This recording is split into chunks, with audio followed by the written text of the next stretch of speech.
Hi guys, welcome back to the TKS vlogs. இன்றைக்கி நான் ஒரு ஜென்ரல் நாலேஜ் சொல்ல போகிறேன். அதாவது ஸ்டோரி ஆஃப் மெட்ராஸ் பிரசிடென்சி.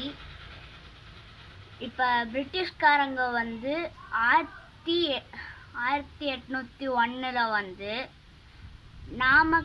நம்ம நாட்டுக்காரங்க கிட்ட இருந்து ஒரு நிலத்தை வாங்கி மதராசப்பட்டினம்ட்டு பேர் அழைச்சி இன்னைக்கு இருக்கிற சென்னை தான் அது.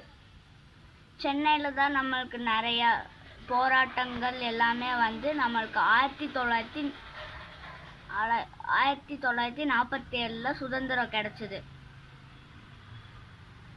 அதாவது 1801 மெட்ராசப்பட்டினம் உருவாச்சு. 1947 தான் நம்மளுக்கு சுதந்திரம். 1960 நம்ம தமிழ்நாட்டுக்கு தமிழ்நாட்டுன்னு பேர் வந்துச்சு.